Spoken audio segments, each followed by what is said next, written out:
ये बड़ी तस्वीरें इस वक्त लगातार सुर्खियों में है। समाजवादी पार्टी की सांसद और सपा चीफ अखिलेश यादव की धर्मपत्नी डिंपल यादव शंकराचार्य स्वामी अविमुक्तेश्वरानंद से मुलाकात करने के लिए पहुंची हैं मैनपुरी में।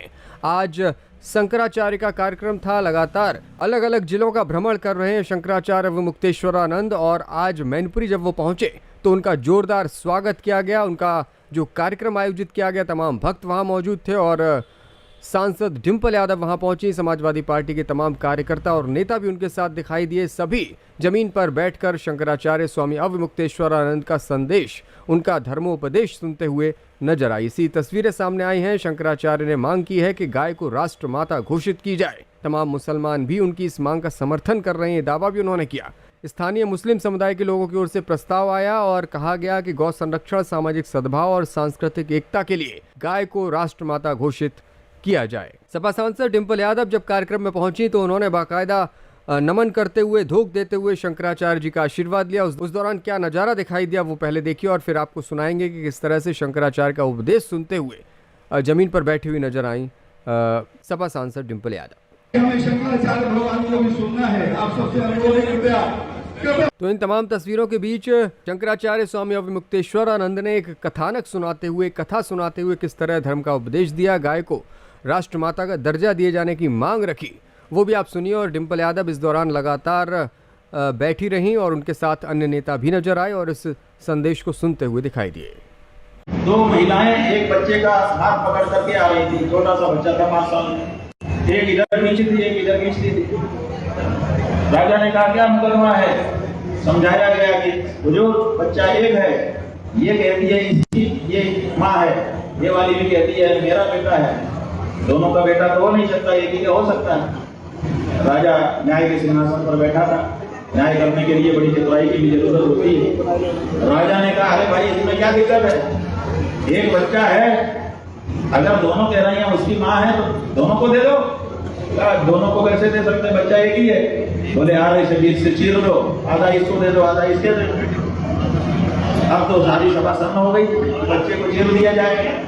राजा का आदेश हुआ, तुरंत आ गया। लगभग 3 महीने पहले सपा चीफ अखिलेश यादव भी स्वामी अविमुक्तेश्वरानंद से मुलाकात करने पहुंचे थे। इस दौरान 1 घंटे तक उन्होंने बातचीत की थी। लखनऊ में ये मुलाकात हुई थी। इस मुलाकात पर भी लगातार सुर्खियां बनी थी और आज जब सपा सांसद डिंपल यादव पहुंची हैं तो इस पर भी लोग कयास लगा रहे हैं कि शंकराचार्य और उनके बीच मुलाकात में क्या बातचीत हुई होगी, क्या आने वाले चुनावों को लेकर या सियासत के किसी पहलू को लेकर भी बातचीत हुई। इस पर भी लोग अपनी अपनी ओर से कयास लगा रहे हैं। सपा सांसद डिंपल यादव का पुराना बयान भी सामने आया है जिसमें उन्होंने शंकराचार्य के मुद्दे पर सरकार से माफी मांगने की अपील की थी और कहा था कि सरकार दोहरा चरित्र दिखा रही है।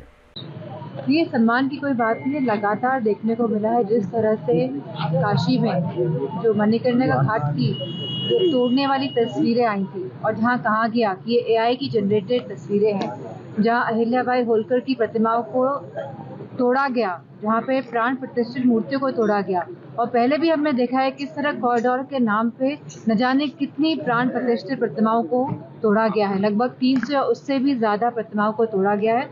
तो ये हमें मान लेना चाहिए कि ये सरकार केवल ढोंग और नाटक करने वाली सरकार है और ये नहीं चाहते हैं कि वाकई में जिस तरह से कहा गया कि बनारस को हम क्यूटो बना देंगे, पर ये बात कभी नहीं कही गई कि इस तरह तोड़ के आप कार्य करेंगे। कहीं पे भी कोई भी अगर हम देखा जाए रिनोवेशन की बात होती है तो हम चीज़ों को सजो के रखने की बात करते हैं, ना कि तोड़ने की बात करते हैं। लेकिन यह सरकार ऐसी सरकार है जिसने मंदिरों को तक को तोड़ने का कार्य किया है। मैडम इलेक्शन कमीशन पे आरोप लगाया, अखिलेश जी ने कहा है कि 2-2 बार वोट बने हैं, SIR के बहाने 2-2 बार वोट बने हैं। कई जगह 2 करोड़ 89 लाख वोटर गए कहाँ आखिर सर्वे के बाद।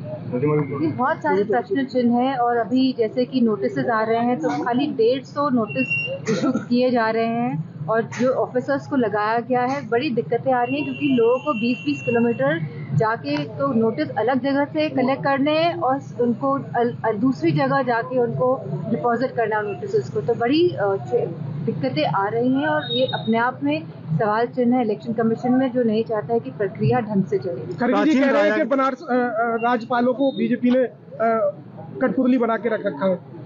ये तो देखने को मिल रहा है जब से भारतीय जनता पार्टी के लोग सरकार में आए हैं केंद्र की, हमने लगातार देखा है कि गवर्नर्स का या राज्यपाल का हस्तक्षेप बढ़ रहा है और स्मूथ फंक्शनिंग जिस तरह स्टेट्स की होनी चाहिए, जिस तरह हमारे संविधान में लिखा है कि स्टेट्स की अपने रूल्स रेगुलेशंस और अपनी शक्तियां होती हैं जिसके आधार पर वो चलती है, लेकिन लगातार ये देखने को मिल रहा है कि राज्यपाल हस्तक्षेप बना रहे हैं और जिस तरह स्टेट्स को स्मूथली चलना चाहिए उस तरह नहीं चला पा रहे। मैडम